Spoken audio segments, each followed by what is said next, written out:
ఎవరైతే నా జీవితంలో ఈ కార్యం ఆ కార్యం లేదు, ఎవరైతే నిరాశ నిస్పృహలో ఉన్నారో మీరందరికీ పరిశుద్ధాత్మ దేవుడు సెలవిచ్చే విషయం ఏంటంటే, మీరు క్రమం తప్పకుండా యేసయ్య రక్తాన్ని సేవించండి, విశ్వాసంతో సేవించండి. సేవించినప్పుడు ఆ రక్తం మీలో ప్రవేశిస్తుంది.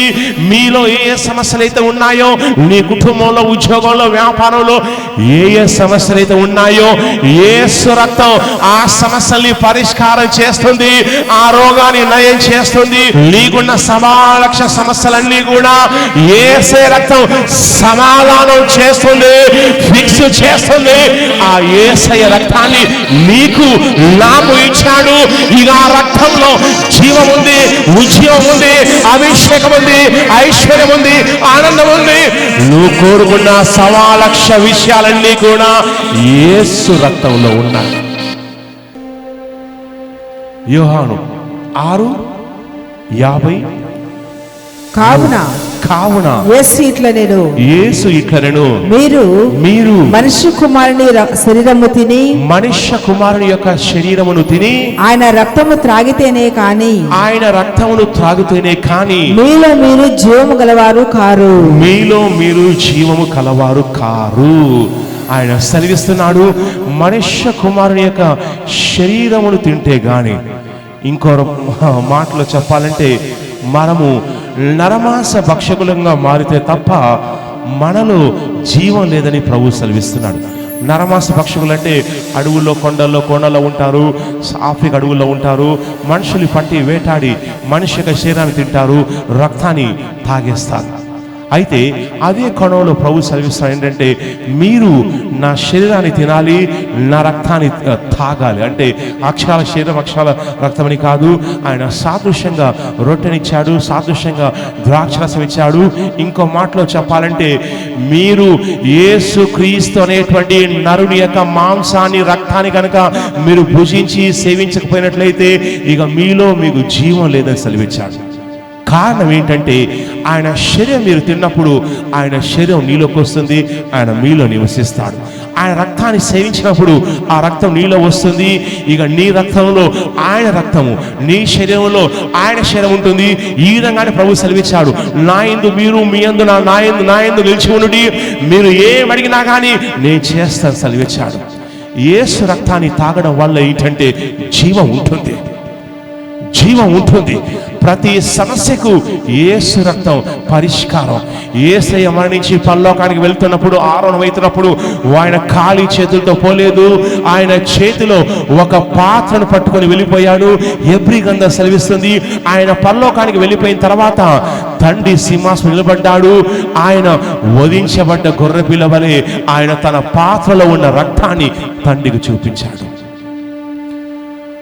ప్రభు తండ్రితో చెప్పాడు, తండ్రి, ఇది నా రక్తము, నా యందు విశ్వాసం ఉంచే వారి కోసం నేను చిందించిన రక్తము, నా యందు విశ్వాసం ఉంచని వారి కోసం కూడా నేను చిందించిన రక్తం. ఈ రక్తం బట్టి నా ప్రజల్ని క్షమించుము, విడిపించుము, కార్యం చేయమని యేసు రక్తం నీ పక్షంగా విజ్ఞాపన చేస్తుంది.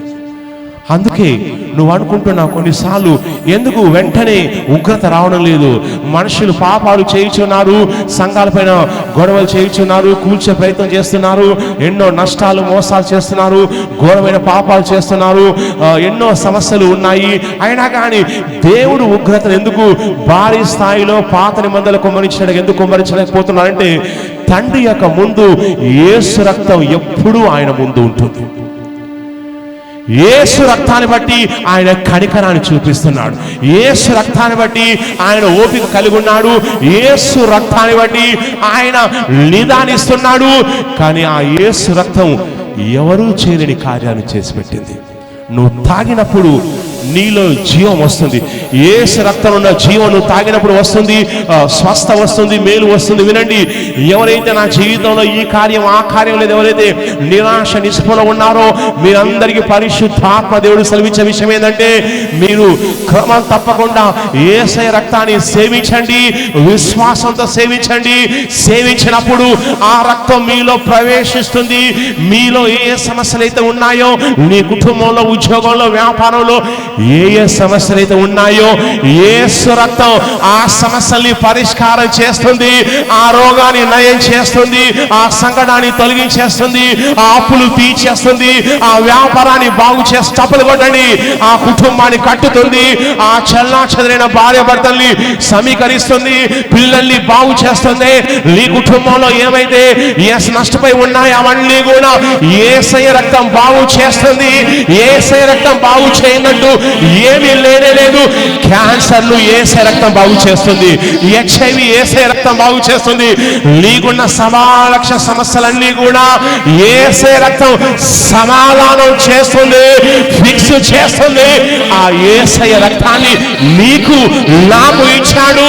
ఇక ఆ రక్తంలో జీవం ఉంది, ఉద్యోగం ఉంది, అభిషేకం ఉంది, ఐశ్వర్యం ఉంది, ఆనందం ఉంది. నువ్వు కోరుకున్న సవాలక్ష విషయాలన్నీ కూడా యేసు రక్తంలో ఉన్నాయి. ఏం చేయాలి? నువ్వు అంటున్నావు నా భార్య గయ్యాలుగా ఉందంటున్నావు.